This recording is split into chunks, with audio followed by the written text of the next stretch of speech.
whatever it is that you're doing. I mean, I really do think it's important for the Europeans now to understand that whatever happens in any future election, America just can't be trusted in the way it could in the past.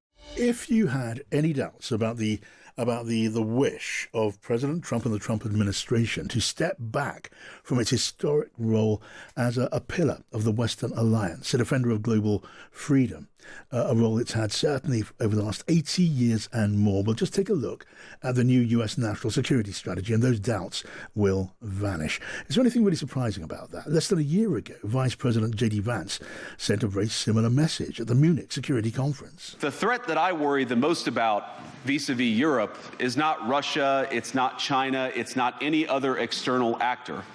And what I worry about is the threat from within, the retreat of Europe from some of its most fundamental values, values shared with the United States of America.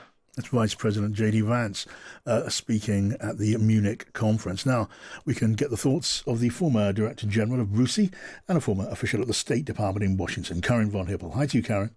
Hi, John. Hi, Karin. I wonder what your thoughts are on this US national security strategy, which it struck me as really quite extraordinary, even shocking. I mean, it smashes the norms about interfering or not interfering in the internal politics of other countries, including allies, talking about cultivating resistance to the governments of Europe. What did you make of it? Yeah, I mean, it's full of contradictions. So, yes, no interference except for Europe and Latin America. It's not really a foreign policy document. I think it was written by Stephen Miller, who's the deputy chief of staff in the White House. And he himself has been quite influenced by the American right-wing thinker, David Horowitz. It might be worth having a conversation another time about that. But it really does reflect Stephen Miller's thinking. It's anti-immigration. It's all about economics. It's all about America demanding and getting what it wants, wherever it wants, in any part of the world. It's quite extraordinary, the requests it's asking of allies. I guess the only thing that's reassuring is it doesn't mention America's claim on Panama, Greenland, or Canada. No, I mean, and what about the denunciation in this policy paper of Europe's commitment to freedom and democracy? And this, Yeah, of I mean, course, it's hard to forget, isn't it, Karin, that we're talking about an administration that, in recent memory was busy undermining and trying to overturn an American election in 2020. Yeah, I mean, look, this is Donald Trump's second only national security strategy. He wrote one in 2017. Actually, I shouldn't say he wrote it. I'm not entirely sure he read the first one. The first one was kind of a traditional Republican document. He talked about China as a threat.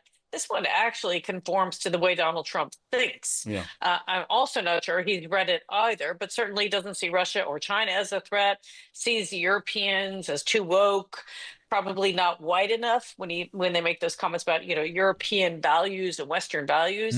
It's a little bit all over the place and full of contradictions, but it does give you an idea about how they think about things, unfortunately. And is this a ratchet effect now? Can you ever see America going back to the mindset, the view of America's place in the world that was taken for granted for so many decades? Or has America moved on in a way which is not reversible? Well, obviously, that'll depend on what happens at the next election. I suspect that if the Democrats win, they will try to revert back to normal, just like Biden did. You remember Biden said America's back, and a more traditional Republican might do the same, but that part of the party has largely disappeared. Yes. But the question is, will anybody trust America anymore? And I wouldn't if I were a non-American country. I would just say, okay, fine, we're happy to work with you when we can and when our interests align. But if not, this is what we're doing. And, enjoy whatever it is that you're doing. I mean, I really do think it's important for the Europeans now to understand that whatever happens in any future election, America just can't be trusted in the way it could in the past. It's an important thing for an American to have to say, but Yes. It is a reality. A dark thought. Just time for one of the other many stories around the globe now. Japan and China, the tension between those two countries really is reaching a peak, isn't it? Yeah, that started a few weeks ago when the Japanese Prime Minister made a comment that any Chinese action against Taiwan threatens Japan's security. Now China has come out and canceled musicians, canceled all sorts of arrangements, canceled tourists to go to Japan. Yes, Chinese tourists going to Japan, and has made some threatening comments. Has also aimed some F-15 radar at near the Japanese island of Okinawa, and which was pretty close to, they sort of locked onto the fighters. It's pretty close to threatening Japan's security. I think it'll calm down. I think they'll walk it back. I think I was listening this morning to Times Radio discussion about this, and there's certainly it is quite petty in some ways the way China responds, and in many ways it shows how insecure China is when it lashes out like this. And to be a great power, you need to be much more confident. But we don't see much of that these days. And if I could just finally and briefly, the airstrikes on Cambodian military targets by Thailand. This is despite the peace deal that was supposedly brokered by President Trump. Yes, he's claiming success on something that's already slipped back into conflict. This is a longstanding dispute. There's grievances between the two countries. There's disputes over a border that isn't fully demarcated. There's colonial issues. There's religious and spiritual institutions that are disputed between the two. I suspect it will calm down, but it's just been simmering for some time. Okay. But this would be good if Trump really could end this conflict between the two. All right, Karin Von Hippel, good to talk to you. That we stand with Ukraine, and if there's to be a ceasefire, it needs to be a just and lasting ceasefire. And that's why it's so important that we repeatedly set out the principle that matters about Ukraine are for Ukraine.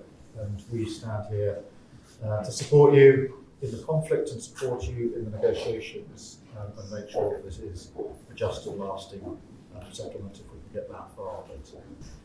Things which are very important for today, I think unity between Europe and Ukraine, and also unity between Europe, Ukraine and the United States. There are some things which we can't manage without Americans, things which we can't manage without Europe. And that's why we need to make some important decisions. We all support Ukraine, and we all support peace and peace negotiations to have a sustainable, a robust peace. And I think we have a lot of cards in our hands. The financing and the furniture of equipment and training programs to Ukraine, the fact that Ukraine is resisting in this war, and the fact that the Russian economy is starting to suffer, especially after our latest sanctions and the US sanctions. And now I think the main issue is the convergence between our common positions, Europeans and Ukrainians, and the US to finalize these peace negotiations and re-engage a new phase in the best possible conditions for Ukraine, for the Europeans, and for our collective security. This could be a decisive time for all of us. So we are trying to continue our support for Ukraine, as you know. On the other hand, we are seeing these talks and negotiations in Moscow and in the US. I'm looking forward to hear from you what the outcome of these talks might be. And we are still and remain strongly behind Ukraine and giving support to your country, because we all know that the destiny of this country is the destiny of Europe. So that's the reason why we are here, trying to figure out what we can do. And nobody should doubt on our support for Ukraine. And this is what we are firmly standing behind, and the outcome is open. I'm skeptical about some of the details which we are seeing in the documents coming from the US side, but we have to talk about that.